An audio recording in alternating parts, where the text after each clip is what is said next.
आज हमारे प्रदेश कार्यालय में इफ्तार की दावत दी गई थी। ये परंपरा मेरे नेता मेरे पिता आदरणीय रामविलास पासवान जी के समय से चलती आ रही है और ये प्रयास मेरा रहा है कि हर उस परंपरा को आगे लेकर जाने का काम मैं, मेरी पार्टी का हर एक कार्यकर्ता करे, जिसकी नींव मेरे पिता के द्वारा, मेरे नेता के द्वारा रखी गई। मैं ये मानता हूँ, खैर शुरू से ही हम लोग इस बात को लेकर स्पष्ट थे, संख्या बल में कहीं हम लोगों को किसी तरीके की कोई शंका थी नहीं। परिणामों में भी वो देखेगा कि 5 के 5 एनडीए के जो प्रत्याशी हैं वो आगामी राज्यसभा में सांसद के रूप में 5 के 5 एनडीए के सांसद जीत के जाने वाले। नमस्कार, आप देख रहे हैं न्यूज़ इन्फॉर्मेशन। मैं हूं आपके साथ नरोत्तम सिंह। केंद्रीय मंत्री चिराग पासवान की पार्टी की ओर से आज दावते इफ्तार दिया गया है, जिसमें बिहार के मुख्यमंत्री नीतीश कुमार शिरकत करने के लिए पहुंचे हैं। साथ में जेडीयू के राष्ट्रीय कार्यकारी अध्यक्ष संजय झा हैं, जल संसाधन मंत्री विजय कुमार चौधरी हैं और तमाम विधायक हैं। आज चिराग पासवान के पार्टी दफ्तर पहुंचे हैं। इस दौरान केंद्रीय मंत्री चिराग पासवान ने बिहार में हो रहे राज्यसभा चुनाव पर बड़ा बयान दिया है। साथ ही दावते इफ्तार को लेकर क्या कुछ केंद्रीय मंत्री चिराग पासवान का कहना है, छोड़ जाते हैं आपको।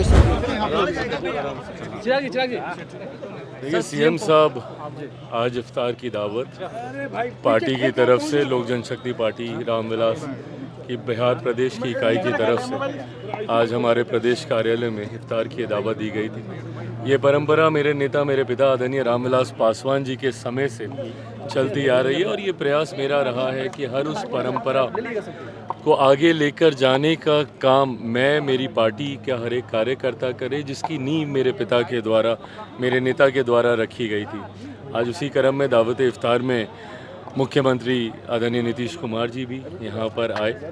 उन्होंने भी आकर, और मैं मानता हूँ कि ये उन त्योहारों में से है जो भाईचारे, एकता को और ज़्यादा मजबूती देने की सोच रखता है। ऐसे में मुख्यमंत्री जी का यहाँ आना मेरे पार्टी के कार्यकर्ताओं का सम्मान बढ़ाना है, उसके लिए उनका धन्यवाद। और तमाम और गठबंधन के तमाम साथी जो यहाँ पर आए हैं और आने वाले हैं, उन सब का भी इफ्तार है। मैं चाहता हूँ कि इसी तरीके से अमन, शांति, चैन बरकरार रहे। दुनिया में जिस तरीके से आज की तारीख में एक माहौल बना हुआ है, रमज़ान के इस पाक महीने में जिस तरीके से खाड़ी के देशों में तनाव की परिस्थिति है, बस ये कामना, ये दुआ करते हैं कि जल्द से जल्द अमन शांति वहाँ पे भी कायम हो।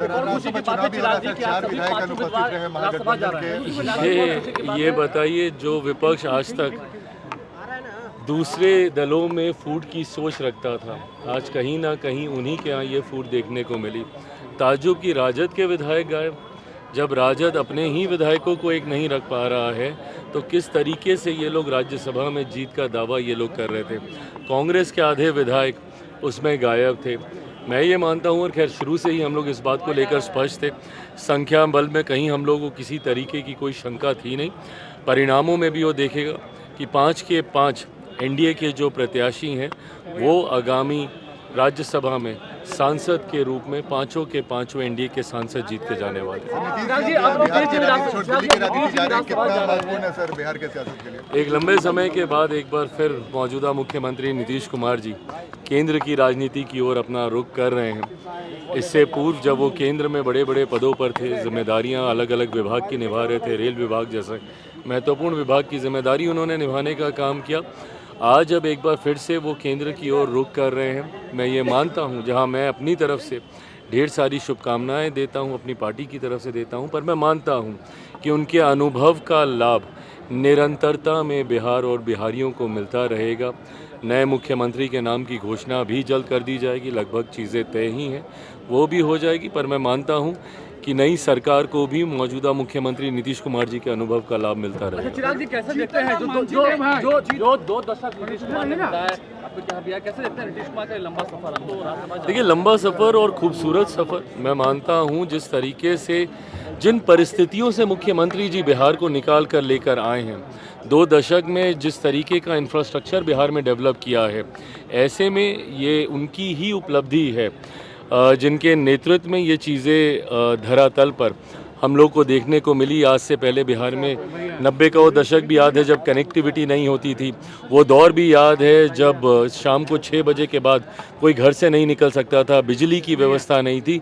तमाम इन परिस्थितियों में सुधार लाने का काम मुख्यमंत्री जी के नेतृत्व में ही हुआ है। अब उनके इस कार्य को आगे लेकर जाने की जिम्मेदारी हम सब के ऊपर है। उनके अनुभव से, उनके मार्गदर्शन से, उनके बाकी के कार्यों को आगे लेकर जाने का काम किया जाएगा। ढेर सारी शुभकामनाएं मैं उन्हें देता हूं। अभी तक ये स्पष्ट नहीं था कि वो सक्रिय राजनीति में आएंगे नहीं आएंगे, पर अब जब औपचारिक रूप से उन्होंने अपनी पार्टी की सदस्यता ली है, उनको मैं अपनी तरफ से उनके भविष्य के लिए ढेर सारी शुभकामनाएं देता हूं।